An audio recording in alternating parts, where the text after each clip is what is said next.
Hey guys, this is Wildcat Chris Harris, TNA original and one half of 6-time TNA World Tag Team Champions, America's Most Wanted. You are listening to the TNA Cross the Line podcast.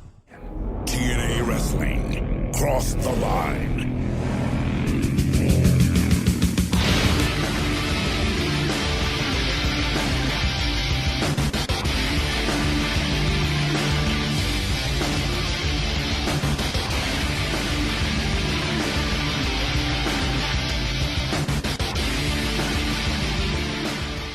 And we're back with episode 133 of the TNA Crossline podcast. I am Colling Jr. and with me, as always, is Dallas Gridley. In Dallas, we are only 3 weeks away from Victory Road, and we have a number one contender. Jeff Hardy has won the number one contendership and is going to be the next challenger to the NWA World Championship. And by all accounts, as we found out last week, it's going to be one of TNA's favorite stipulations to main event their first monthly 3-hour pay-per-view. That's right. It looks like it's going to be a ladder match. Man, we have seen a lot of ladder matches. A lot. That being said, I would say most of them have been pretty damn good. But Well, at least I always say that if you can't have a good ladder match, then, I mean, I don't know what we're doing.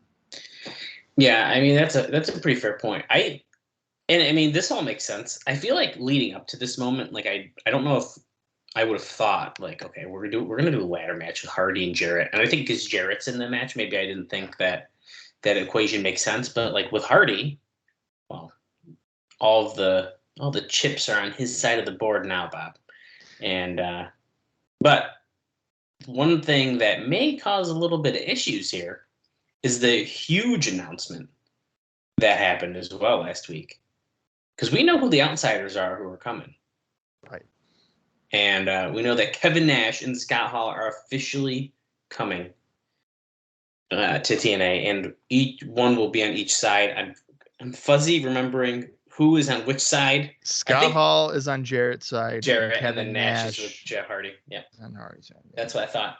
So this is pretty big. So we got a ladder match, and the fucking outsiders are going to be on each side of the match here, which is pretty wild. Yeah, so I got a couple of things. Number one, I feel like when it comes to Hall and Nash, I would have flipped it. Scott Hall be with Hardy, Nash be with Jarrett.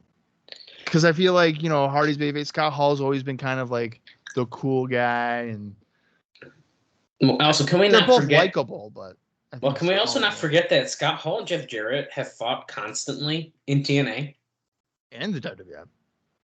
Exactly. There you go. So they are rivals, yeah. They're literally rivals. They're more so rivals than Nash and Jarrett. I would say so. Yeah. It's kind of crazy. Yeah, and then secondly, the main event here, okay, as you alluded to, it kind of has put the favor into Hardy, which right. I feel like you normally would want your babyface to not have that type of advantage. You would want the sympathy of like, oh my God, Jeff Hardy's. He's got the odds stacked against him, right? But it's against it's like essentially the odds are against Jarrett. So like the heels got like I could see fans being like, oh damn, this sucks for Jarrett. Like a ladder match against Jeff Hardy, like a guy that's had crazy great ladder matches. I guess they'd have to feel bad for Jarrett for that to happen though, and I don't know if we do. No, I will tell you when, so I was like, what, 14? 2004? No, so I was about 15. So when this was announced back when I was 15, I was like, Jeff Hardy's fucking champ. There is no fucking way that Jeff Jarrett is going to retain the NWA World. And for me, Well, and I will never say I was a big Jeff Hardy fan. Like, Lance is, one of our recent Twitter followers and podcast listeners. He's a diehard Jeff Hardy fan. I wouldn't necessarily say that I was diehard, but I remember, the ladder match with Undertaker in 2002 on Raw, and I was like, holy shit, he's going to win that Undisputed Championship. I was like, oh my God, this is amazing. Right. Didn't happen. So I was kind of like, you know what? It's something different. Jeff Hardy can have really good matches. I don't like Jeff Jarrett. Mm-hmm. I was like, I have to watch. So I would have to say by this point in time, 15-year-old Bob is making a pitch to my mother to be like, hey, there's a pay-per-view. It's not WWE. It's TNA. It's total nonstop action wrestling. It's not tits and ass. I'm sure 14-year-old Bob said that to his mother. Yeah, I had bought some of the weeklies, so I think she knew. Right. Okay, now, Bob, spoiler alert. Did you end up getting Victory Road pay-per-view? Yes. Okay, well, we'll talk about that once we get to the show more. Yeah. But that's pretty fun. So it's the only pay-per-view I ever bought for TNA, ever. That's crazy. That's so crazy. So I mentioned it in the past, but now that the ladder match stipulations like officially revealed, I would say, we have 3 episodes of Impact before Victory Road. One of these 3 episodes, unless my memory is really fucked up, is the first time I turned on TNA wrestling. It's going to be one of these episodes. I have a very vivid memory of seeing a particular moment with Jeff Hardy, and yeah, I don't know when it might happen on this show. I don't know. And if it doesn't happen, we'll backtrack and I'll try to think about what it actually could have been. Because maybe it was him sitting on top of that ladder. I don't know. Right. But I have this memory. Now, I did not order the Victory Road pay-per-view. I did not see Victory Road probably till late 2005 when they released that 3-pack of DVDs that I keep talking about all the time. Which for some reason has it's Victory Road, Turning Point, and Lockdown, 2005. It's just like a random pack, but holy shit, they're so good. So I don't think I actually ended up seeing it if I'm remembering for a while. Now, so you were 14, so I had to do math because it's I can't think about off the top of my head, but I was 11 right. at the time of what we're watching here. So I don't think as 11 I was I need to order this pay-per-view. I don't really know when they happened. Actually, I know by this point I did try to get my parents to order pay-per-views sometimes, but not super often. The first one I remember actually making my parents buy was WrestleMania 20, and it was oh my God, the Undertaker's coming back, and made them buy it. So at my house, the first one I got my parents to buy was WrestleMania 20. I don't know if I ever bought any TNA ones. I was going to ask if you ever had. I remember I got WrestleMania. WrestleMania was always a birthday present because my birthday is April 6th, so it was always around that time. Right. I remember not getting WrestleMania 19 because I was just I'm not really I didn't really care about the show, and it's a good show. Yeah. but I didn't really care about it. WrestleMania 20 though I for sure did because Undertaker coming back, but I was Benoit is winning the title, and I'm going to need to see that. Because I had been a Benoit guy since WCW days where he'd always lose to Booker T and Fit Finlay. And it's oh my God, can this guy, Rick Steiner? Can this guy fucking win? Well, finally did it. After we ordered 20 at my house, which our buddy Austin joined me for. After that one, we started ordering all of them over at his house for his birthday. It's the same idea. And then it was so we'd always order those, except there was one. Maybe it was 23 or 24 or something where we couldn't get together. And then that was one where you could buy it online instead of on a pay-per-view provider also. And I remember ordering it like on my computer. And then I remember it was 24, right? Isn't that where Floyd Mayweather and Big Show had like their little thing or whatever? I'm pretty sure it's 24. Well, you or 23. 20. Regardless. You're asking really hard questions. I know. Well, you're good at that shit. But anyways, I got a keychain. WrestleMania. After a certain point for WrestleMania, it all blends together for me. That's fair. That's a fair point. But I got like a boxing glove keychain from ordering the pay-per-view this way. And they, like, WrestleMania 24 is Big Show and Mayweather. I'm pretty sure that's the one I ordered like on the computer. And there's also 2008. 2008. There's 1 year that I remember ordering like the HD version when they tried to do that, and we didn't have like the HD cable box, and like I didn't know that was like a thing at the time, and so like it was like black and I couldn't see it, and like we had to like order it again. Like this regular. God, it was a mess. But yeah, unfortunately, I don't think off the top of my head that I ordered any old school TNA pay-per-views. I really can't remember any. I think I've said this before, but the only other time I came close to buying was Final Resolution 06. It's a fair point. I could understand why you would have considered doing that. I almost bought it. I was super close, but I didn't do it. Well, there's always time to do it again, Bob. In about 2 years, we will watch that show, and we can pretend that we're buying it. You can, in fact, send me $40. I'm not sending you nothing. I don't know if I don't. $40. I don't even know if I've really watched that show.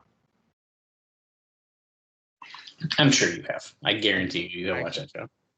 I mean, maybe I can't remember. Yeah, well, we will soon enough.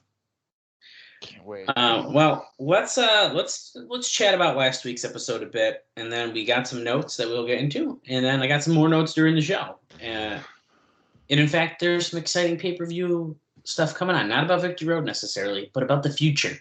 Whoa. About Kazarian? Oh, that's good. No. About pay-per-views. Okay, so on the October 5th taping. Wait, October 5th. What the fuck? Wrong one. Sorry, wrong note. Why is this is definitely not the right note sheet. Hold on. LOL TNA.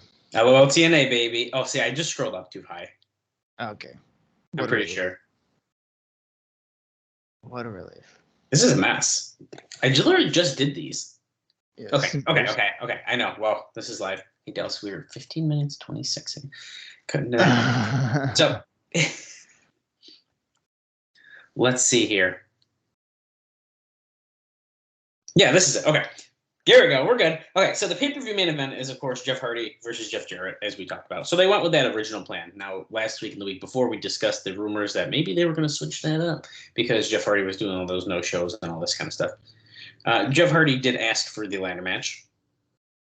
So on the main event there on the October 12th show, which was, of course, the October 15th show, so a rough bump, Hardy using a swanton, and Abyss hitting Hardy with a black hole slam, and Raven hitting Brown with a chair and a DDT, allowing Hardy to win. So we were kind of all over the place. And of course, Dave Meltzer notes that it's always good to make sure that your challenger that's going for the belt has someone else win the match for him, which is kind of funny. And he kind of brings up how Russo's WCW stint. Of course, mind you, this creative is not Vince Russo at this time. He's not the head creative guy. But in WCW, big matches, tons of outside interferences, blah, blah, blah. And no one really gets over for winning or losing. Right. And so then no one cares. Dusty Rhodes and Russo, speaking of, agreed that there would be fan voting to decide who would be the director of authority between the two of them. And of course, if Dave notes here that the first time that they did one of these voting things, it was totally bogus, and which shouldn't be a shock in the world of professional wrestling. They also announced that Chris Sabin, Alex Shelley, Jarrell Clark, Shark Boy, Chad Collier, Amazing Red, Sonjay Dutt, Michael Shane, and Frankie Kazarian will be in an X Division Gauntlet on the pay-per-view. So a huge X Division gauntlet. And I think there's even more names that were discussed for that.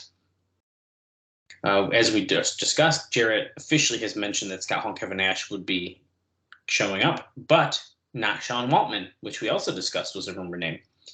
And he named them on the show, which we said, if they're doing that and they don't show up, and this is like another group of people who they're doing this with, it's pretty fucked up. Right. So he claimed that Hall would come in as a heel, of course, on his side, and Nash would come in as the babyface. It looks like that they are going to be doing a three-way dance with Raven, Monty Brown, and Abyss, because they had that brawl that happened on the show. We'll keep tabs on that, see what happens there.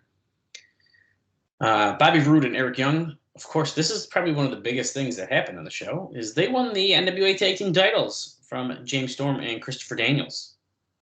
Later, Storm and Chris Harris challenged Roode and Young for a title match on the pay-per-view. And then, of course, Johnny Swinger and Glenn Gilberti returned on Explosion. So, some very exciting things going down. And I think that pretty much covered what happened on the show. Petey Williams won like a squash match, and 3 Live Crew also won a squash match as well. But besides that, yeah, Hardy beat Monty Brown, and then that title match. So, a little bit slower on the match count, if you will. Right. So, yeah, I didn't think it was a bad episode of Impact. We haven't really seen a bad episode of Impact.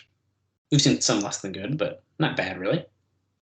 Yeah, we've yet to watch one that was not, in some capacity, entertaining. And I'm dreading the day for when we're like, that was not a good show. It's going to be really sad. Like, really, really sad. I'd be very disappointed. Yeah. Okay, I'm just going to kind of go down the list here. There's actually, I'll say one thing first before I go down the list, because it kind of relates to our show a bit, and then some other random notes here. Apparently, neither Kevin Nash or Scott Hall had actually signed a TNA contract as of late in the week. Now, Dave notes that they may have, as it's been reported since then, but as his reporting is, no one has signed yet. He also says here that Austin, who hates the Jarretts and thinks TNA is crap, asked Nash why he'd even bother going there. Nash told Austin he hadn't signed, and Austin told him it's time to call Vince, figuring under the circumstances he'd get essentially $250,000 per year deal as a writing consultant if he screwed Jarrett, who would only have himself to blame for not signing him and advertising his name first. And of course, you'd think they'd learn from the Hulk Hogan incident. They figured that Vince hates Jeff Jarrett for holding him up for almost $200,000 to do a job for China on the final day of the company in 1999. So it would be Vince's kind of revenge. Could you see? I don't know if I could. I know he had just been there in like 2003, but like going back and then being a writing consultant. But that all it'd be for $750,000? No, just $250,000. A 1/4. 250. Yeah. Oh man. I thought it was. Yeah. Jeez. Nah, dude, he'd be getting back in the ring. Let's be real here. He would have to be. Right. I mean, come on. Yeah, I don't see him being a writer's assistant or whatever. Nah, man. That ain't happening. Absolutely not. Did we not see what he did? Like what he did in WCW 99? Like, his creative wasn't that great. Yeah, there you go. So, yeah. Which would be pretty interesting because in 2004 here, I feel like WWE's doing pretty good. Like, they got some pretty good stuff going on. Yeah. Yeah, and I think 2005 is not bad. 2005 is I really like 2005. 2005 is not bad. I got a box set of all the pay-per-views from that year, so. 2005 is another year that I did not get WrestleMania because I was like, I already know that Cena and Batista are going to become champions. So I was like, I'm not going to waste my money. There you go. Again, I know it's a good show. Yeah, it is. But I just didn't want to waste 4 hours of my life when I knew that it was a new era. New era, baby. Yeah. Impact on October 8th did a 0.13 rating. Dave notes that number had to be a gigantic disappointment because it was the show where they advertised 2 world title shot tourney matches with Raven versus Monty Brown and Jeff Hardy Hardy versus Abyss. Plus, they just pushed the Impact debut of Roddy Piper, and the biggest mainstream name that they've had on the show, Roddy Piper. Which we didn't really talk about Roddy Piper much, but was that last week? Really? Was Roddy Piper last week? Wasn't that 2 weeks ago? And then he had like a video segment or something. Yes, that's what it was. I thought I had a note about him. That's why I couldn't remember. But it literally might have been about that. But yeah. And maybe I have it saved for during the show. I don't know. My notes are a mess. I color code them, man. I mean, sometimes it works, sometimes it doesn't. It's just where we're at. Okay, so we've been talking about this Best Damn Sports Show period deal because they're trying to do this wrestling week situation. Well, they are doing a 1 week wrestling deal, but Bob, it was supposed to be kind of leading into Victory Road, but now it looks like it's happening November 8th to November 12th. You know, the day after the pay-per-view. Yeah. Insane to me. That's great. According to what was written by Rudy Martzik, I don't know, of USA Today, the dates, and it was in the paper before anyone at TNA was aware of the dates. That means it starts after November 7th, so they'll have to use it to push the second pay-per-view. TNA will be getting 2 slots during the week, while the other 3 dates, they'll be trying to interview legends from the past, probably with a Northeast bias since the guy handling it grew up in New York. However, TNA sources say they are working on October 25th to October 29th as the dates. Now, it may be that the segment will be taped on like the 26th in Orlando to air on the 8th, and will include one of the Best Damn Sports Show period hosts during the matchup. So this is kind of a weird thing. We're airing after the pay-per-view, but taping before the pay-per-view. Right. And as we learn more about this, if they do, we will be covering the shows, so we will not be spoiling what happens at the tapings. No. Correct. We will be watching them. So if you're saying, "Damn, I can't wait. Next week we're gonna hear what happened." No, you're not. You're gonna have to wait. Okay, it's just how it is. This is a pretty interesting one, Bob. Apparently, America's Most Wanted, Chris Harris and James Storm had asked several wrestlers for advice regarding going to WWE, which has been pursuing them once their contracts expire. Most everyone is suggesting that they go, as apparently they're being offered more downside than the $1,250 to $1,500 per week, which varies by the source. So we don't have an exact number, but that they are earning now. It's also being suggested that they at least give TNA the right of first refusal and say that this is what we're being offered elsewhere, and at least match it out of loyalty. Others say you have to look at the big picture. Even if they get the same money, it's guaranteed WWE will be in business for the length of the contract, which is noting that 3 years plus a 2-year option is the standard length in the current in 2004 here for WWE deals.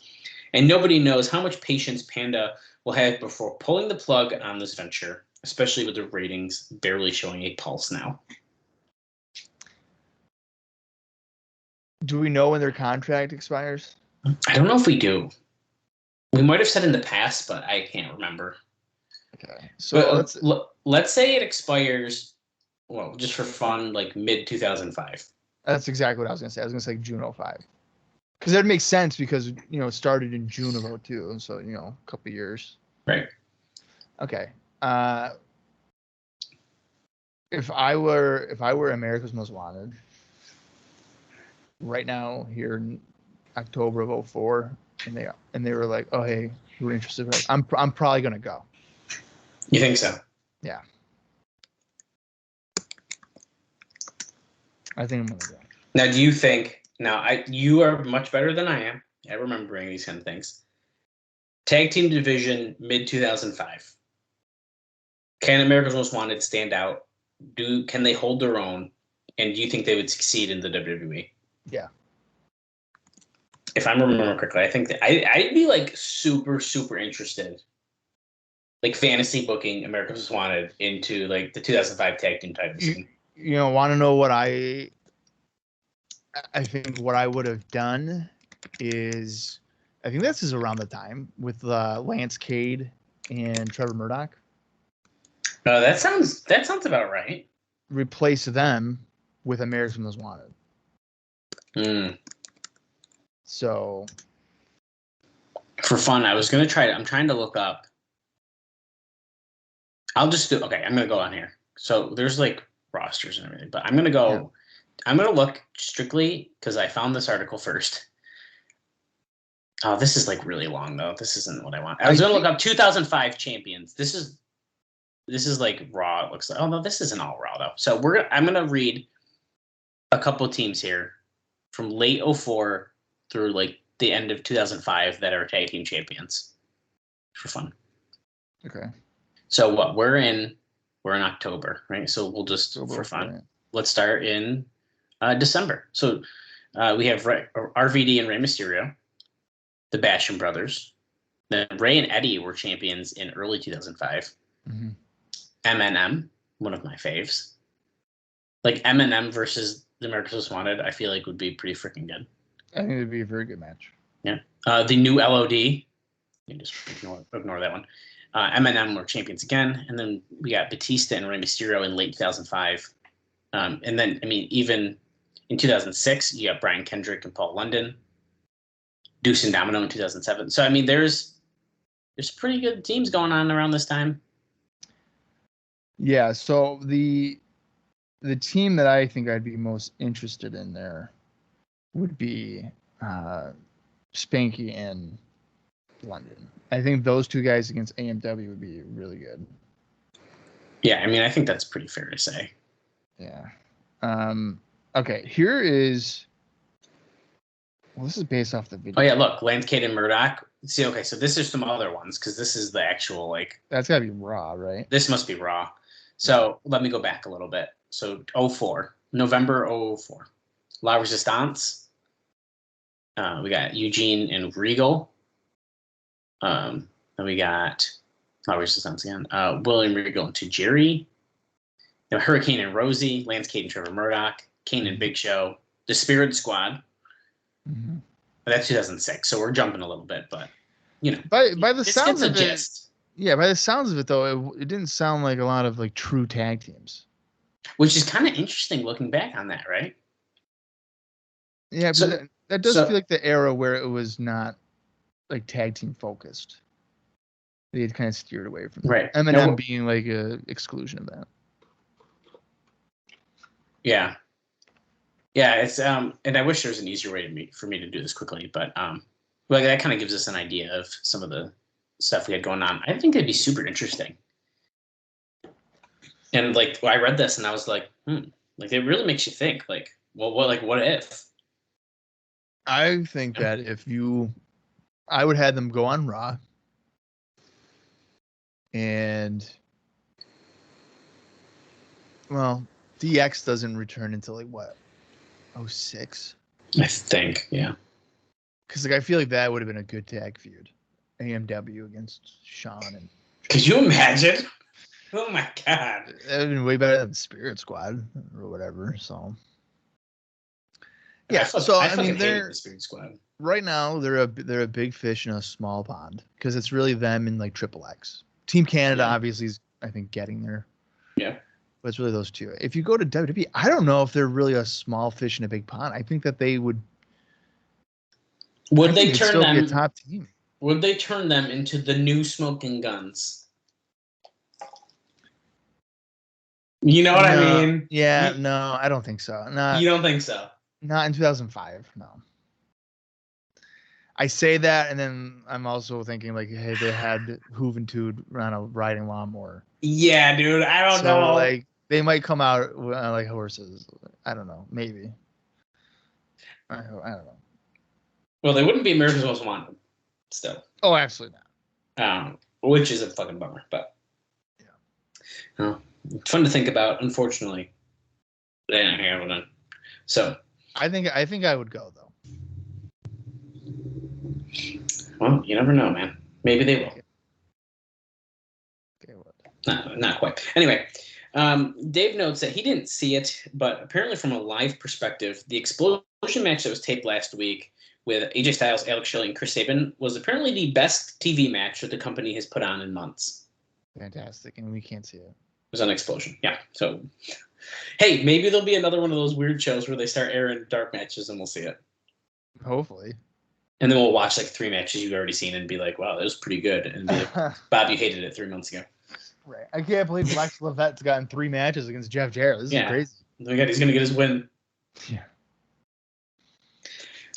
Oh, look, this is a note that I probably should have read earlier, but oh well.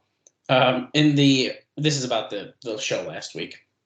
In the tag team title match, the finish was botched, and it was a mistake by referee Andrew Thomas. Team Canada basically forced a collision with Daniels and Storm and Rude schoolboyed Storm holding the trunks. That was supposed to be the finish, but for some reason, Thomas held up the count, apparently thinking that they were in the ropes. They're pretty close, though. But everyone stood still until Daniels on the other side of the ring told Young to put him in a small package, and they did the pin out of that. So yeah, I do remember the finish being messed up there. Yep. It was noted that the crowd was hot for the show, even though Hardy vs. Brown wasn't very good, with Brown looking green again. People were into it. And then he notes that the problem with the tournament is that nobody came out of it looking like a contender. But he shits on Brown a lot anyway, so we'll leave that there because we don't really agree with his opinion about that. No. They did that Tate Piper promo. See, I knew I had a note somewhere in here, Barry. Yeah. It was in a paragraph. That's why I didn't see it. They did the Tate Piper promo about the history of Piper's Pit, which was completely incomprehensible. Which Roddy Piper promo, at least in this regard. He was claiming that Piper's Pit was never scripted and nobody wanted it to be on after the first one with Frankie Williams. He was trying to, basically say that it was real. He claimed that it was the first reality show ever. I got a heavy hitter for you, Bob. Okay. You remember last week we talked about the Joe Legend interview? Yeah. Yeah, so we have some updates about this. In fact, it kind of clears up some points. So we kind of got a pretty rough version last week. Now Dave kind of I can't remember if it was Alvarez or him that reported it initially. I think it was Alvarez that we read it from, and Dave kind of had a smaller note about it. So I want to read this to kind of elaborate a little bit further. So in the Joe Legend internet post, they got Jarrett and Dutch Mantel so hot. Legend wasn't nearly as stiff about Jill Jarrett's cancer as it was made out to be. He said he was looking forward to Jeff coming to Switzerland so he could kick 6 shades of crap out of him. His claim was that Jarrett, when TNA started, asked him to move away from Europe back to Canada because he wanted him as a top guy, but trans to Europe would be too much. He said that he could fly out of Detroit into Nashville. He could be a top guy. Legend said moving would be a big step, but they shook hands on it. Then after he moved back, Jarrett cut his pay by $200 per appearance. Now, this is when they were in a major financial bind at the time. And in fact, both Jeff and Jerry Jarrett came close to having to declare bankruptcy in 2002 before Panda saved their asses, which we've talked about all that stuff in the past. Check out that in the archives. He said that they were the program. He says, quote, "I was surprised at how much I had to carry that bag of crap with all of his experience." He said that the plan when they did the blow-off was that he was supposed to beat Jarrett by hitting him with a baseball bat in a 15-minute match. But just before they went out to the ring, Jarrett told them that the show was running long and they had to cut the match to just 3 minutes. Then when it was over, someone in production went to him and said he screwed up and he was supposed to go 15. And now the show, it was short and ended 10 minutes early. Legend said he realized Jarrett didn't want to have to sell, which he dominated before the screwjob finish of that, and he didn't want to sell and lose the match. He'd lose in the same match. So then Legend sat at home until they did the red shirt security gimmick. When that ran its course, he was told he was being sent home for 2 weeks so they could come up with a new gimmick, and then he waited 7 months, where nobody from TNA would return his calls, faxes, emails, or registered letters. So if that doesn't date the time period for you of how he was trying to get in touch with TNA, I don't know what does. He goes on to say, quote, "Jeff Jarrett is a no-talent scumbag who only got work due to the fact that a lot of old-time wrestlers had gone on to be promoters and owed his dad favors. End quote. When that is totally in it, when that is, sorry, Dave says, well, that is a totally inaccurate portrayal of Jarrett's career, although much of it for the past decade has been a bluff in the sense that he was a good wrestler. At least when he was younger, but lacked charisma to be on top. He was able to talk a good game when promoters, since he knew how to talk, being the son of a promoter, and got some very good contracts and sold both WCW and WWF on the idea that he could be a top guy because of his years of experience and still being chronologically a young man. He goes on to say, quote, Dutch Mantel is a small-time nobody and a total coward who masquerades as intelligent. And Dave says, well, you can see where the heat is coming from now. He said, quote, Dutch knows his role is to push nothing, is to push nothing to get over more than Jeff. And since Jeff is not over, he has to find ways to make sure everyone else is second rate. And then Dave goes on to elaborate and says, I do know that Jerry Jarrett's philosophy in the territorial days was to make sure that nobody got over more than Jerry Lawler, because he feared someone getting over and leaving for a higher paying promoter, while Lawler, who was making big money as part owner, couldn't make that kind of money anywhere else and wouldn't leave. It's clear that in TNA, that philosophy is the same, but Jarrett is no Jerry Lawler in his prime in any way, shape, or form. He claimed that even though ICP couldn't wrestle, they were super over with the crowd and drew fans that came specifically to see them, but Jarrett got rid of them because they were more over than he was. And then finally, regarding Jill Jarrett, he said that people on the internet thought that Jeff made up the cancer story. He says, quote, I wouldn't put it past him. He's a snake through and through, and I hope karma catches up with him someday. But I was there when Scott, who was Scott D'Amore, he believes, got the call about the cancer thing, so I am inclined to believe it's true. And then it's noted that I think it's him saying, there's not a quote though, but it says, I wish nothing but a speedy recovery for Jeff's wife, but not a shred of happiness for Jeff. So it's still, it's still an interview. But I think I feel like it's a little more toned down than what we read last week. I feel like it's still pretty similar. Oh yeah, I mean it's pretty similar. I'd have to pull it back up again, but he I think there's a little bit harsher quotes that I read, and maybe they were left off of this one. But regardless, maybe we cleared some of the air. I don't know. Yeah. Legend hates him. What can you say? That's what. No, he absolutely does. Yeah. Which is not something we were well aware of at all. Yeah. Okay, Bob, I got 2 more notes, and then we can get into the show. And then I got some other fun stuff that we're going to talk about, including... I don't even know how to tease that without actually just saying it, so never mind. Did WWE steal a storyline from an incident in TNA? I don't know. We'll find out. Yeah, that's right. Did what happen? Did WWE steal a storyline idea for something that's happening in TNA? Is that what you're about to tell me? I'm going to tell you during the show. Oh, okay. John Bolin, who was the bodybuilder who won the TNA gut check competition, was apparently someone who people involved with the company invited to come in, as opposed to someone who just showed up. So that's just a fun little tidbit about that. So it was rigged. I mean, I guess it kind of seems that way. Sure does. I can't wait to see John Bolin wrestle here in TNA from the TNA gut check after his asylum training camp or whatever. I mean, he did wrestle. I think I mentioned before, he did wrestle for the International Wrestling Cartel out of Pennsylvania, and I have several of their events, so I'm sure he's on some of those. And he's absolutely a body. He's absolutely a body guy. I believe him. My final note here, it's about Jerry Jarrett and Burt Prentice's USA Championship Wrestling that ran the fairgrounds again. Well, of course, the Asylum.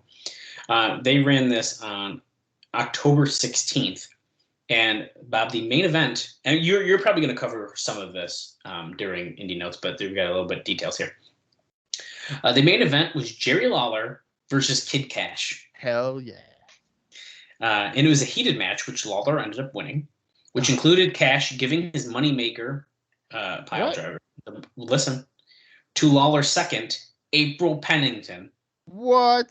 So Kid Cash gave her the moneymaker. Lawler using a stunner on Cash to a big pop, and eventually Dallas's interference backfired, and Lawler won with the pile driver. On TV, Lawler, the babyface, in his promo ran down TNA, and fans chanted TNA reject at Cash. Several TNA regulars, including Chris Harris, James Storm, Abyss, The Naturals, and Michael Shane, as well as much of the front office, were at the show. This show drew 275 fans and $3,691. The bad news is that much of the crowd left after Lawler's match, which was put on in the middle of the show. And they missed the old school heat ending where Harris and Storm were beaten down by a ton of heels, with Storm bleeding from the mouth from 5 super kicks, and he was carried out. Okay. I am shocked that was not the main event. Lawler and Cash. Yeah, so the actual main event. So I know I read that it was the main event. It was probably the featured matchup, essentially. Yeah, featured match, but you said it went in the middle of the show. Right, yeah. So I know, but I wanted to correct because I read it because it's listed as the main event, and of course it did not go on in the official slot. It's still the main event, but it's the main event. It's like Hogan going on in the middle of the show in the 80s, so he's still get his room service. Dude, it's the main event. Okay, not the Rougeaus and the Rockers. They're not the main event. It was Hogan against Kamala. Give me your break. Why Cash getting a TNA reject chant is weird because he's still in TNA. That's a good point. I guess it's probably like the us versus them kind of thing, maybe. Like, hey, we're Nashville and you work for them. So I don't know. Maybe that's kind of what they're teasing him out. I don't know. Yeah, but did the same thing happen to all the other guys you mentioned that are in TNA? It's not noted. Yeah, so maybe that's just Cash getting heel heat, I guess. But yeah, I was hoping that he would hit the moneymaker on Lawler. That would have been insane. Yeah, right. And Brian Turner, if you're listening, if you have that Cash Lawler match, fucking upload it. I need to see April taking that move. Yeah. That's like wild to me because I don't really think that. Maybe I'm wrong. I don't know if I knew if she was like in ring trained or not. Really. I don't think she's a wrestler ever, aside from like the occasional spot, maybe. But it's like Dixie Carter going through the table in like 15 years. Like it's like what? Right. Like okay, got to see that. Okay, so that is all I got, Bob. I got explosion notes, but just for fun, yeah, we're going to talk about a WWE storyline during the show. We're also going to talk. We're also going to talk a little bit more about Sean Waltman, and we're going to talk about. You remember those video packages, the coming soon? Yeah, when you thought it was D'Lo. Yeah, we're going to talk about that during the show as well. No way. We have an update on that. Oh yeah. Like okay, is it going to say who it was? Yeah. Okay. So we'll talk about that during the show. We got some fun stuff to talk about. That is some heavy. But we got to talk about Explosion first. So I'm trying to find my note for Explosion. I got to get a new document for this one too. But guys, we've been doing too many shows. I got too much shit. Okay, so before I have to go on Explosion, there was one dark match not listed anywhere else besides in the Observer, and that was that Jarrell Clark defeated Andy Douglas. Oh. So Andy Douglas is still more active after that stabbing. So keep that in mind. So, as according to Cage Match, this was Explosion number 100. It's just kind of crazy to think about. I also don't know how accurate that number is, but I just tell you, so if you want to look it up, you can find it. Okay, so. Okay, Bob, I have lied to you. Jarrell Clark and Andy Douglas is listed on here. I think it wasn't listed in the Observer, and I added it on my notes, so my apology. Okay. So, either way, dark match. Okay, so Triple X, Primetime, and Christopher Daniels defeated Kid Romeo and Roderick Strong. Mm-hmm. Abyss defeated Lex Levette. He's back. Alex Shelley and Petey Williams defeated D-Ray 3000 and Shark Boy.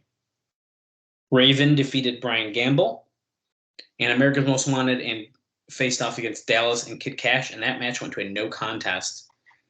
And I did forget to mention that this episode aired on October 23rd, 2004. So, not bad card. No, it sounds like a pretty solid card, really. I would say so. And on that note, Bob, I'm freaking ready to get into Impact.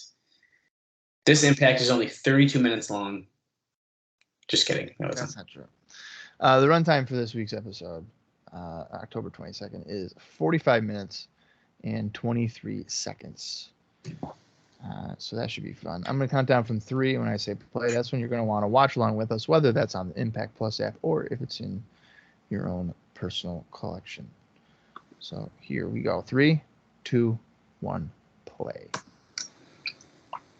This is TNA, the new face of professional wrestling.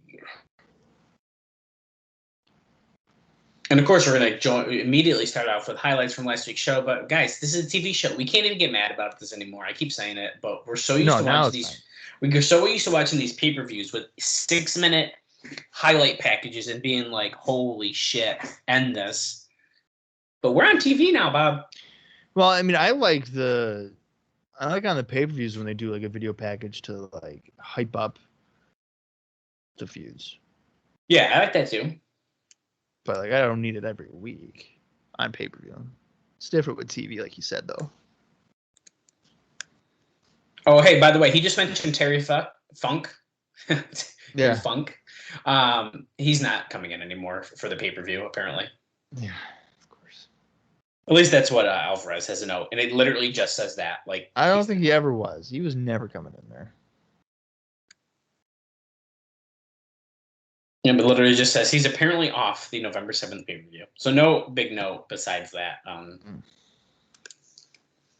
Speaking of Victory Road, since they're showing us that too, we haven't seen our backstage interview Scott Hudson in a while, and that's because, of course, he works a real job and his shoot job, right? Well, he is expected to work the Victory Road pay-per-view since it's on a Sunday and it won't conflict with his job.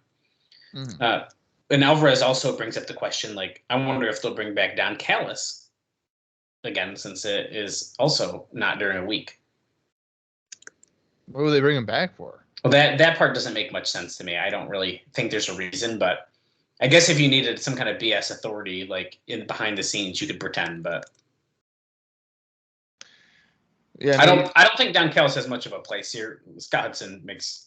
I mean, it's a funny thing. I read this and I was like, wait, have we not seen him? And I was like, oh no, we really haven't. Yeah, I mean, I wonder if they could,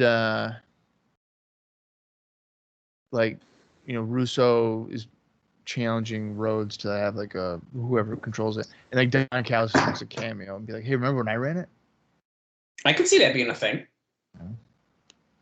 Sunday, November 7th, live pay-per-view. So that's right. 3 Life Crew here.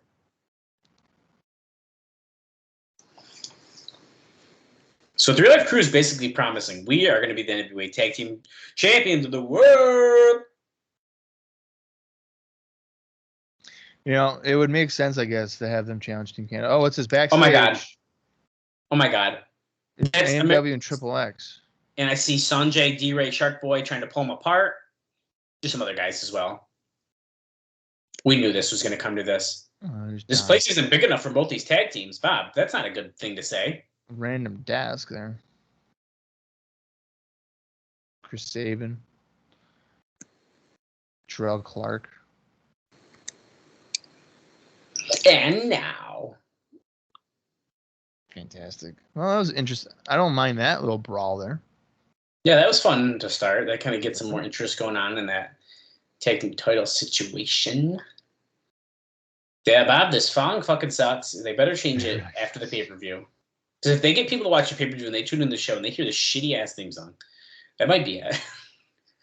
If it, like, built up to something more explosive, then sure. But it just never does.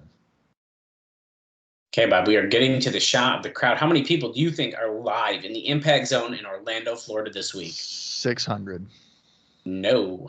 We are at a whopping 375 people, which is the lowest reported number so far, I believe. Wow. Although looking at it, that is, I mean, they did it. They moved people wicked good because it don't look that bad right there. Well, like they've like before though, like they don't move people to the other side, right? So they're all on one side. Yeah. Okay, Jeff Jarrett is coming out right now. Look like he's ready for action, and he is walking past a ladder. Of course. And there's another ladder. There's a couple ladders. He's going to act like he's never seen a ladder before now. Great. There is a rare Jeff Jarrett indie note, Dallas. Whoa. I know. On October 16th, he retained the NWA World Championship when he defeated Glamour Boy Shane in IWA Puerto Rico. No, it's a Puerto Rico thing. Oh. Okay. So Dutch just got $500. Yeah, I guess. Pretty much, yeah.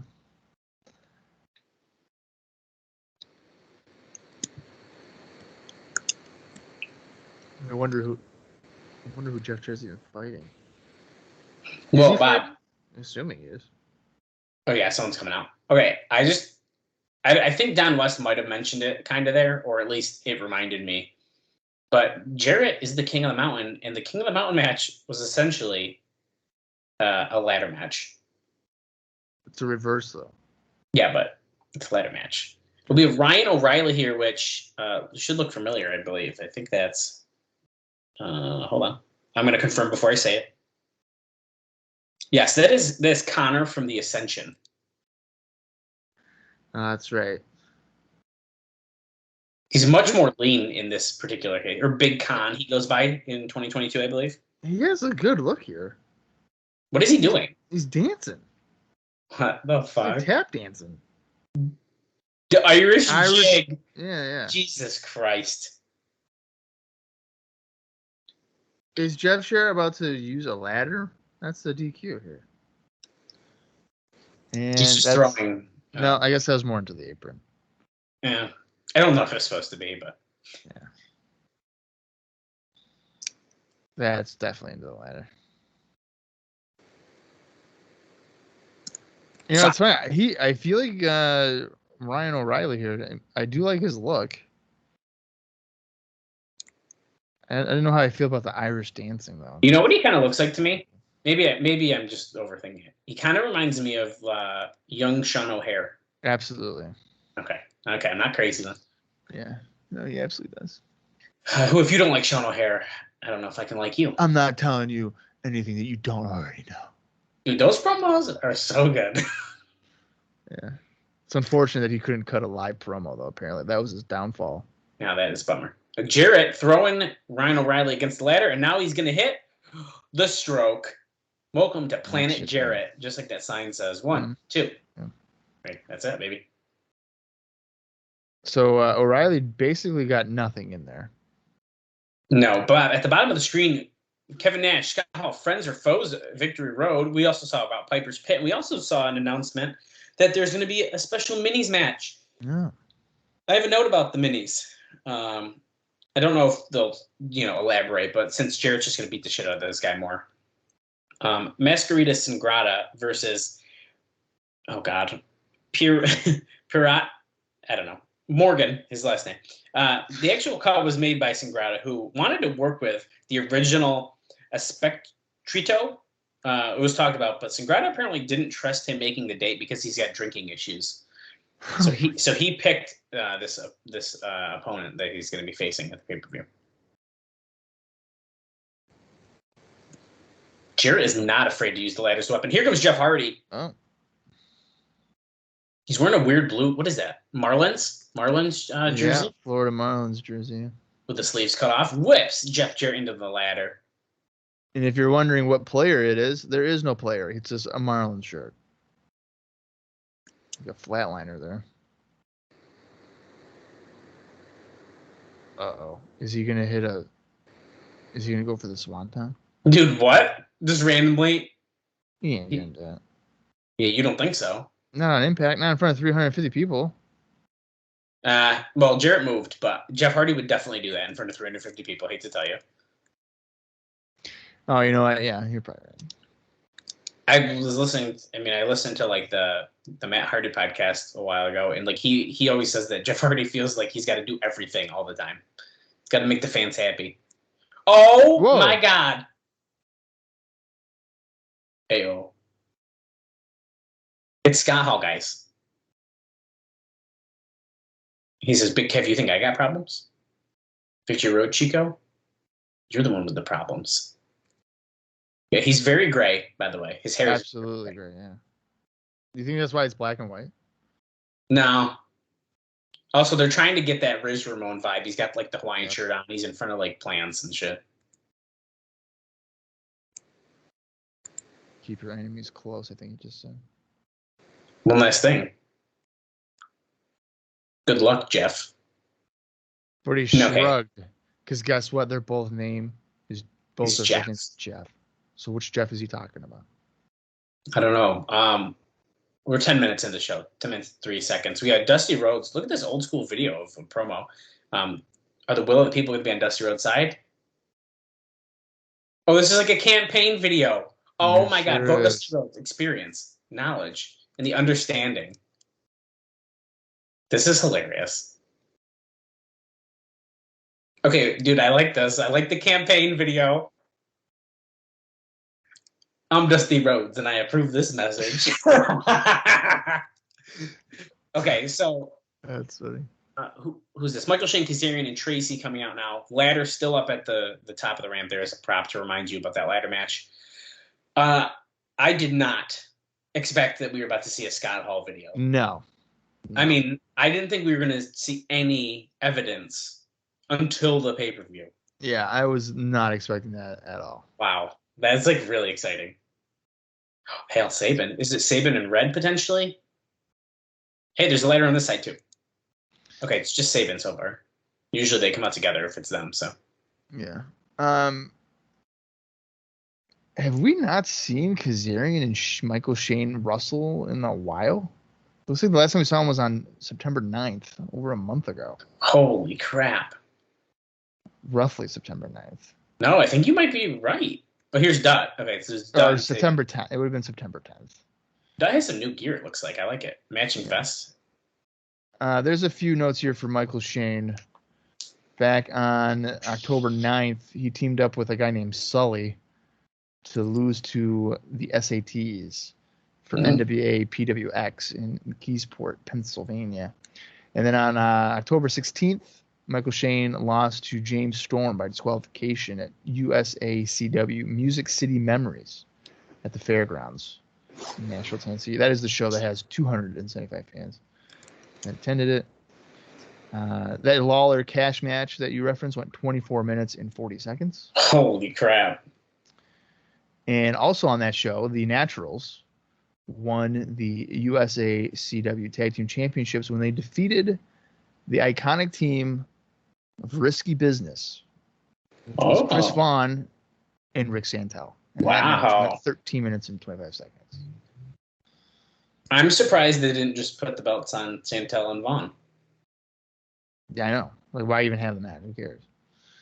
And then Chris Sabin here has one note. He lost a number one contendership three-way for the 3PW title, where AJ Styles defeated Sabin and Too Cold Scorpio at 3PW's Until We Meet Again at the ECW Arena on October 16th. Wow. Sabin hits a dropkick on Michael Shane, and then he tags in Sonjay Dutt, who, as you had noted, is returning from an elbow injury, and it looks like it was his left elbow. Yep, he's got a nice big pad on that. Bob, you mentioned the Naturals, which kind of relate to this. You know what? I'm sorry. I'm going to tease you, and I'm not going to say it. I'm going to save it for the main event, because it actually relates more to someone else who's in the main event. Yeah, that's my favorite thing, is when people are like, I'm going to tell you something, and then not tell me. Okay, you just want it. I'll just tell you. Fuck it. Whatever. I don't care. Well, it's about the WWE storyline. Okay. Dave has a note about this. And wait a minute. I think I know it. Can I guess it? Yeah, go ahead. Does it involve a stabbing? Yeah, it does. Is it involve John Cena being stabbed in a bar? Yeah, so the Cena storyline about being stabbed in the kidney in a bar fight, Dave thinks most logically comes from the TNA incident with Johnny Devine, since it was literally a week ago, or a week or a little bit more than a week, I guess. At this point. But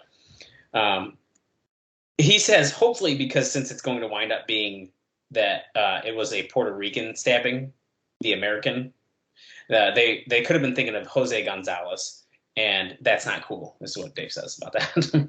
So, really interesting timing on the stabbing storyline, but kind of add some context to where we're at. Sabin with a springboard dropkick to both Kazarian and Shane. The fans are fired up for some Chris Sabin. I never knew that context for that storyline. Double Irish whips, and that got messy. back by a drop in a weird clothesline, and Sabin and Dutt get Kazarian and Michael Shane out of the ring. It is kind of interesting, though, that it's something that happened to Johnny Devine, of all people. Wait, backstage. What's this? Oh, AMW. AMW. They're mad at Shark Boy. No, they're mad at each other, it kind of looks like. Dude, is this what they're going to do? They're going to get them mad at each other, break them up, and then send them to the E? Look at that fucking gorgeous Victory Road 2004 poster in the background. Whoa! And here we go. We're back from commercial break for Victory Road promo. Victory Road promo again. Yeah, well, I'll give you another note during this since I don't know how long it's going to be. Okay. PD and stuff. This is about pay-per-views, man.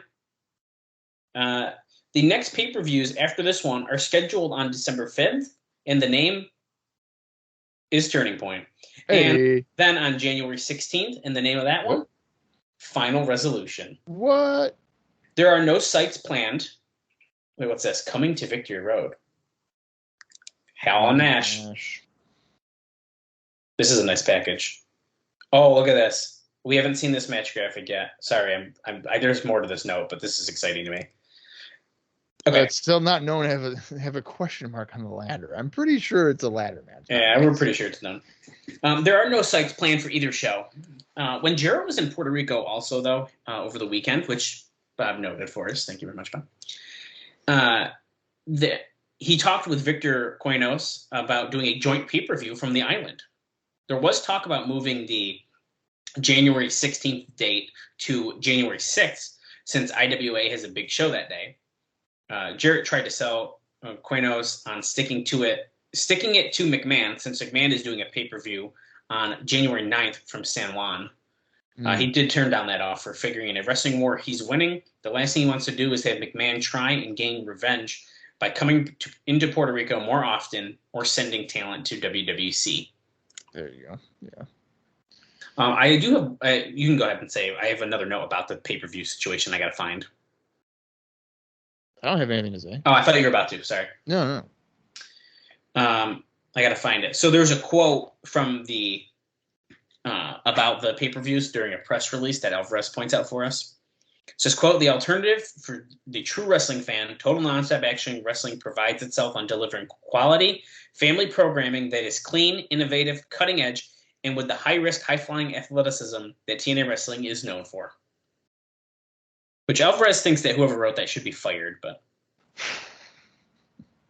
he also notes that it's personally, if I were running a company whose future was so tenuous that it could end one day if financial backers pulled out, I would never, under any circumstance, call a pay-per-view Final Resolution or book the Outsiders on a pay-per-view called Turning Point. Look at this. Nice teamwork there. Flipping Kazarian right onto Chris Sabin. This has been a fun match. I hope that we get a Vince Russo campaign video, too. And it starts off, oh, I'm sure we will. Fuck you! Yeah, fuck yeah. Vote for Vince Russo for Director of Authority, or fuck you. You know, if we were on pay-per-view, that shit would be happening. Oh, I would hope. I mean, I'd probably not, but it'd be great if it did. Okay, so now thinking of this quote that we just heard, we have been seeing a lot more clean programming on FSN. Makes sense. We're on TV, right? We have a pay-per-view coming up. Do we expect that there will be some blood? Do we expect maybe a little bit edgier promos? I would have to think so. And you think do you think that they'll take that risk, thinking that FSN will be okay with that since it's on pay-per-view? Well, it's not. I think it's fine. Well, how is it any different than when they were doing the weeklies? They toned down the weeklies when they went on to FSN. Yeah, but there was still blood, wasn't there? Not a lot. It was not a lot. Kazarian, top rope. Sabin jumping up. Avalanche over the head. German suplex. Crowd's really into this. I'm really into this. They are going nuts for this match. Oh, dude, there's 41 seconds left in the match. I didn't even realize. Dallas, I had no idea that it was under a minute. Holy shit. Are we about to get a fucking decision here? That's pretty big if that's the case here. Has it been 10 minutes? But we're at 19 minutes, 51 seconds, so roughly, I guess. No, I mean, like, the match. Oh, yeah, I guess. I mean, they showed us stuff that happened during the commercial, so they were still going. 10 seconds, yeah, we're definitely getting a decision. Dude, that was the shortest 10 minutes I've ever experienced in my life. Cradle shock and Posey going for the cover, but no. You know, it was at double zeros for about 4 seconds before Posey went down for the cover or for the count, but JB's like, God damn it. This is embarrassing. He's like, oh, this is producer Stevie Harris. That was quick. Oh, Judge Larry Zbyszko has already made a decision. We have no proof he's here. Sonjay Dutt and Sabin win by decision. All right, so this is... Of course. That was a very quick decision, and I want to point out the other times we've had this happen, they've shown Zbyszko watching the screen, and he's come out to make the decision. Right. So this is a very weird case, because, you know, he's probably not there. I was going to say, he's probably not even there. Okay, we're backstage with Dusty Rhodes and Shane Douglas. Whenever Douglas talks, he always has to shrug his shoulders up. I've noticed that. He's been by the people, for the people.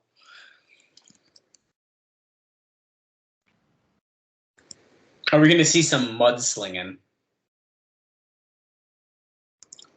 Whoa, wait. There's going to be buckets of... Oh. There's going to be more than mud being slung, baby. There's going to be feces. Oh. There's going to be urine and bodily fluids. Jeez. Bottom line is, baby.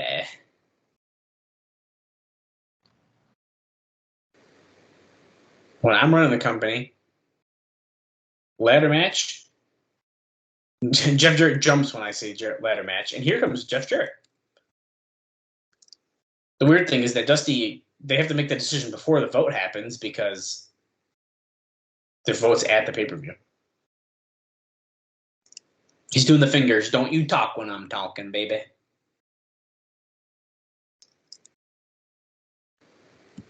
He has pity for Dusty Rhodes. My world. Planet Jarrett. I was going to deliver to his boy, Jeff Hardy. I thought he was going to say Dustin. And, like, threaten his son. Oh, Bob, you ready to feel the pounce? We about to. Sam. Next. I love how his whole highlight is just the pounce. I feel like I might have left off the one of him doing it to Hardy just because do you want to make your challenger look even worse? Yeah. Okay, Bob, another Roddy Piper segment here. He's talking about Snuka.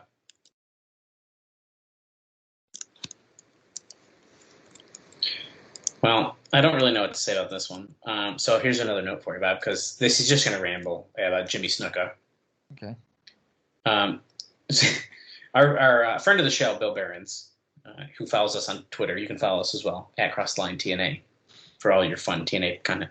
He was voted out of office this weekend at the NWA convention, and there's a new president, Ernie Todd of Winnipeg, which means approximately nothing and maybe even a little less. He was voted out? I guess so. What does that even mean? He must not be on the board anymore or something. I don't even know how involved in TNA he is at this point. But we're still technically an NWA company, so. Or at least related to. Oh. You sure about this, Jimmy? They just showed a freaking gorilla.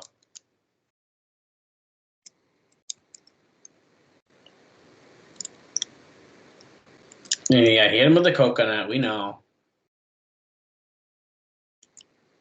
They showed a picture of a smashed coconut on the ground. I think is Jimmy Snuka about to like appear? Don't shut up. He's really. I mean, this the focus here is. Primarily on. He's talking about the history of Piper's Pit, Bob. That doesn't mean anything.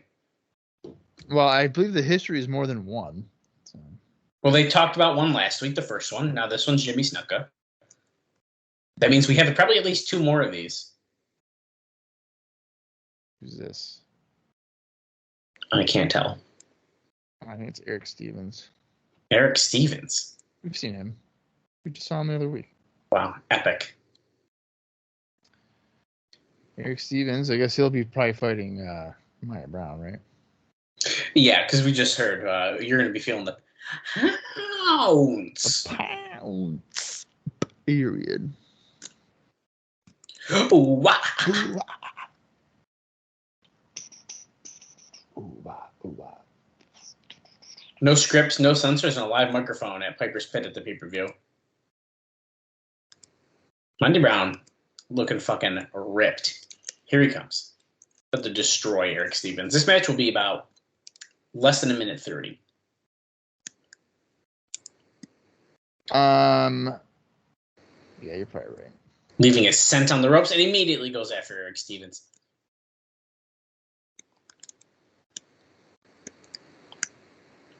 Oh. He's talking about Abyss and Raven.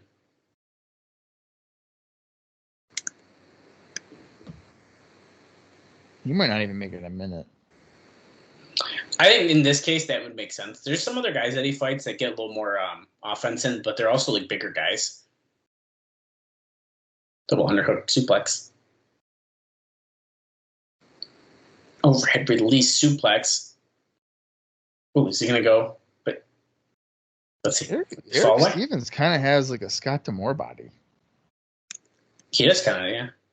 I mean, now like here in 2022, I mean he is like super healthy and like. Is he still active? He just came out of his second retirement. Wow. Oh, pounds! Oh, Holy fuck. shit. Hurry, pin him, then I'm right. Yeah, he ain't making it a minute 30. No way. 1, 2. Oh, shit. Maybe he will make it.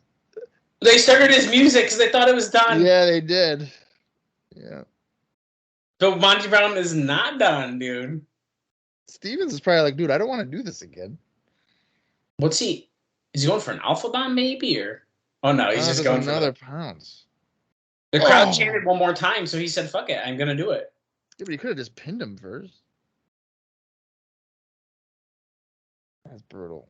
Knee to the face too on the cover. Just more disrespect. Gotta love it. Jesus, that's it, baby. We said my Raven. You can not stop me. Oh, there's a sign of the 2 injustices from Monty Brown.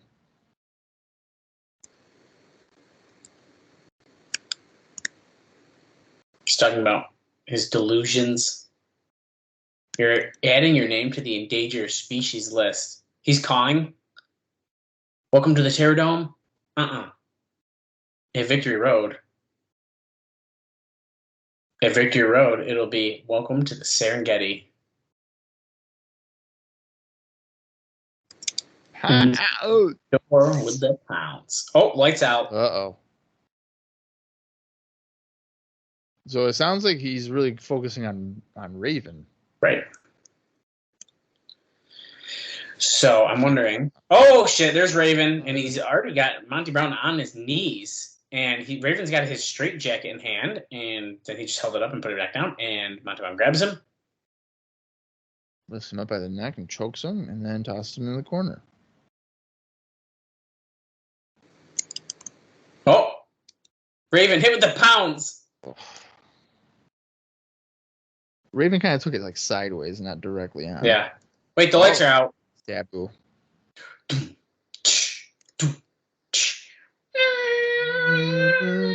Right. It's got to be, right?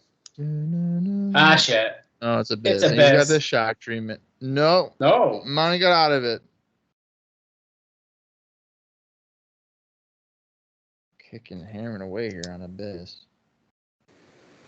Coming out the ropes, clothesline, that got him. Wow.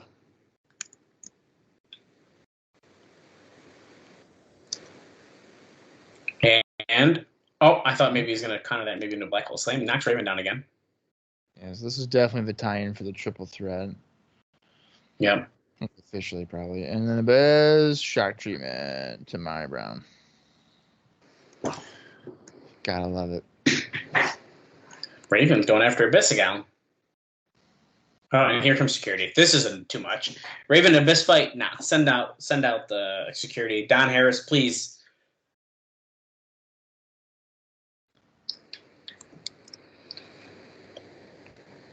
Do you miss the Harris brothers wrestling all the time on TNA? Absolutely not. Okay. They're trying to separate all three of them. The New York Connection coming. Trinity to lead her New York Connection into battle. Oh, wow. Well, now that we know that they're wrestling here, the latest developments here for Glenn Gilberti on the Indies. So on October 14th, Gilberti, who is the GCW heavyweight champion, defeated the GCW United States junior heavyweight champion, Jason Cross. Whoa. To win that title. So Glenn Gilberti is the United States junior heavyweight champion and heavyweight champion for GCW, which is not Game Changer. I believe it's like probably Georgia Championship Wrestling or something. It is, in fact, Georgia Championship Wrestling. So. I can't believe we're seeing the NYC back. You know what? I kind of agree with you. I'm surprised that they've made it this far. I mean, I guess it's really off and on, technically. Oh, Trinity has joined the announce team. They're taking on El Fuego and Scott Papper. Papa. It's like pepper, but with an accent. Papa. Papper. Well, Gilberti is going after, I believe that is Scott Papa. Yeah, probably. Well, speaking of debuts, Bob, you want to talk about that coming soon video since we finally have seen? I absolutely need to know what is going on with that. We have seen finally these guys came out from a video package. Well, this other guy did not. You ready to get your mind blown? Yes. Well, it's a mystery. It's not as much of a mystery as you think, Bob, because D'Lo Brown is considered a negative topic here, as he's canceled coming back the week he was supposed to return after they had produced videos for him to come back with a new gimmick. Wow, that was D'Lo? Yeah. Dude, that did not look like him at all. Brown had asked to choose between TNA and All Japan, and since he made more money in All Japan, that was the decision he made. So the company is now very negative on him. A Fuego going with a springboard back elbow, kind of look like. It was like a springboard discus forearm. Oh, okay. Yeah, well, I mean, can you blame? I don't blame him. If you're making more money in All Japan, just work All Japan. Right. Trinity is saying that the NYC is going to be a victory road. Trinity is the key to the NYC. What are we doing here? Oh. What was that? It's like an elevated double underhook pile driver. Gilberti lifting to help assist swingers. I think Trinity tried to roll into the ring because she thought the match was about to be done, and then she had to roll out because it wasn't yet. Well, look, she's going down Fuego and putting him in a fucking camel clutch.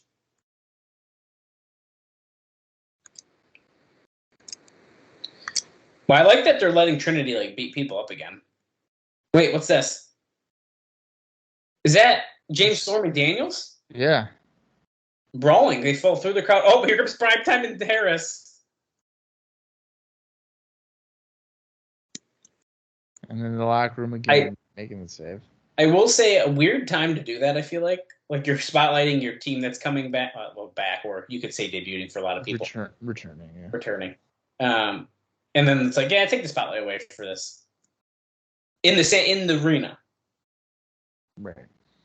If it was a video, which they've been doing all night, so I get it, but it's Gilberti and Swinger though. Like, who really cares? I know. I'm just saying. Triple X is up to here with AEW. TNA's not big enough for both of us. I do not like the sound of this. If Victory Road. What What's happening? We're gonna prove that we're the best team here. Oh, they're not gonna stop until they prove that Triple X is the last team standing. Wow. AMW Triple X, last team standing at Victory Road. Wow. Wow. Okay. How do they keep getting like the matches on That's this a good card, stipulation. Man? That's a good stipulation. Yeah, that's fun. AJ and Jeff Hardy challenged Team Canada. Looks like I'm next. Oh, here you go. There it is. The Vince Russo Campaign ad. in a world sustained by violence, justice, and deceit. Injustice. It's not even Russo talking. No. The other one was like at least Dusty, kind of. Old school wrestling. That legendary but ridiculous bionic elbow. November 7th. Vote Vince Russo.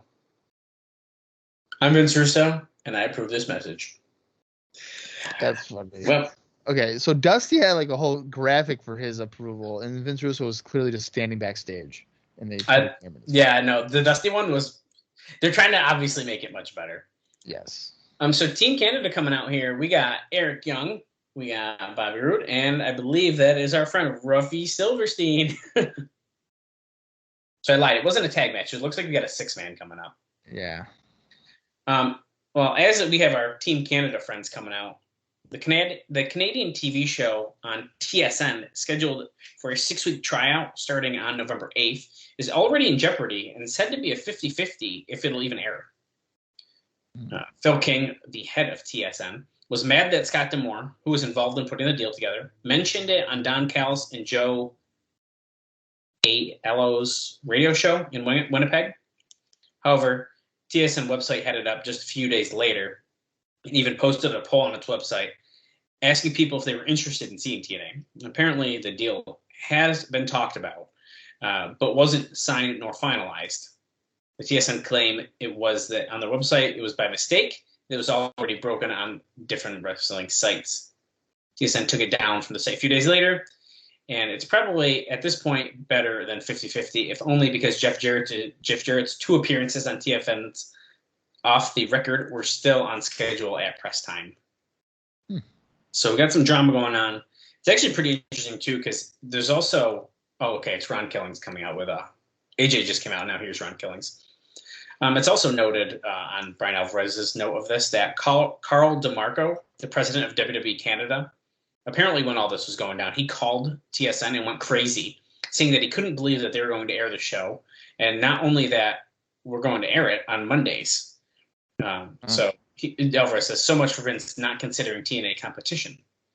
Last we heard that there was about 50-50 chance about it airing, blah, blah, blah. So who knows, man? Yeah, who knows? Yeah, it's... it seems like nothing ever goes smooth for TNA when it comes to like airing their shows. Nah, dude. Here comes Hardy. I'm not sure if you have any indie notes, but I have one more note I'll share during the match. So if you do, okay, go.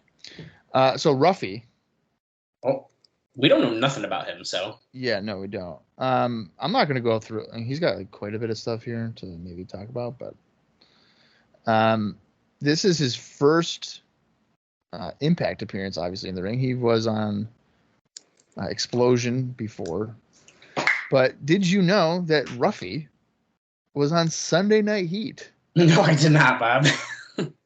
Yeah, back on July 13th, 2003, Ruffy lost to Scott Steiner. Oh my God! On Sunday Night Heat. Scott Steiner wrestled on Heat? Oh yeah. Wow. That's when Scott Steiner's main event run had been over for about 6 months. Okay, that makes more sense. Yeah. He was also on the Sunday Night International version in July 2004, July 11th, 2004, losing to Rosie and the Hurricane in a tag match. Well, Styles going for a dive, but then moved out of the way. And it looks like he worked a few times over like in Michigan, Pennsylvania. He wrestled Slick Wagner Brown on my birthday in 2003, April 6, 2003. He lost to Slick, though, because, of course, Slick is the best. And he lost to Monty Brown, Wow. MXPW in Michigan, back on January 19th, 2003. So that's all there really is for Ruffy right now. Bobby Roode. Yeah, Bobby Roode. He teamed up with Conan in a losing effort to Ricky Banderas and Vampiro for IWA Puerto Rico. Very interesting. Show I mentioned earlier. And then AJ Styles had a couple of things. Back on October 20th, he lost to Chris Candido for IWA Mid-South Battleground in Bloomington.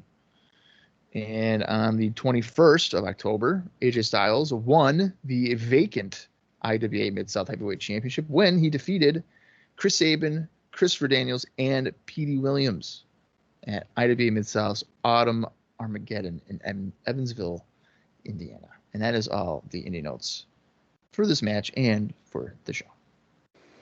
Nice. Well, if Team Canada is laying the smack down here on AJ Styles, I'll give you my final note. Smack it down and all their candy asses. And I mentioned we were going to talk a little bit more about Sean Waltman, and that is what I got for you here. So it's noted that he is not coming in. Big clothesline by. Yeah, it was huge. Onto Styles. He's not coming in at this point. Jarrett didn't want him to. Although the two were friends from the WWE days, there are a lot of bad feelings toward the times that Waltman and Chyna were either going to appear and didn't, which we talked about. You can check those out in our archives. That happened a while back here. They announced Chyna, and then they were backstage, and they didn't, or then they were backstage and on something. It was a mess. Waltman has obviously had major, huge problems between drug issues and his relationship with Chyna. So much of the problems are his fault, Dave says. Some aren't, as Waltman felt deceived. And this was one thing it's clear both Jarretts have never come to grips with regarding people who they thought were friends. And I thought they were showing someone in the crowd right there. Regarding people that they thought were friends who lied to consistently in regard to Vince Russo being part of the company and then not understanding why they were no longer trusted. Mm-hmm. Hall is said to be unhappy in particular, since it's not like Hall and Nash are going to have good matches on their own. At least he was someone who could help them. So apparently Scott Hall's not very thrilled that Waltman is not coming in with them. Well, yeah, Waltman would be like the bump guy, I would imagine. Whisper in the Wind there by Jeff Hardy to Bobby Roode. But Ruffy making the save. Ruffy, great member of Team Canada. Oh, Ruffy with a sit out. It's like a 2 count on Hardy. Styles and Killingswood dives to the floor. I feel like Ruffy's going to be in trouble here. He's going to pin Hardy. Yeah, I bet. Dude, he's going to pin him. Yep. Over to suplex, but Jeff counters it. Jeff is still working a little hard to break out a Ruffy here. Yeah. No, he avoided the front suplex. Oh, kick to the midsection. Twist of fate. Oh, no, back dude, is Ruffy going to do it? No. Ruffy. He got it with the twist of fate. 1, 2, 3, and I got him. Could you imagine if Jeff Hardy got pinned by Ruffy? I actually liked that ending sequence, though. That was fun. That was good. Yeah, that was good. Oh, shit. More attacking Hardy. Is Jeff Jarrett about to come out, you think? Probably. He's got to, right? Jeff Hardy came out for his match. Seems only fitting. Mm-hmm.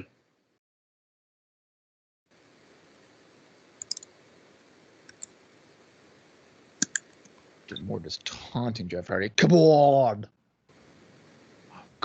Jeff. Okay, Petey Williams is with Styles in the crowd. Remember, they are fighting at Victory Road, and that looked like it hurt as Petey got whipped against one of the walls. The Canadians got a ladder in the ring. They have it set up in a very weird place. Okay, they laid Hardy out. Eric Young looks like he's climbing up.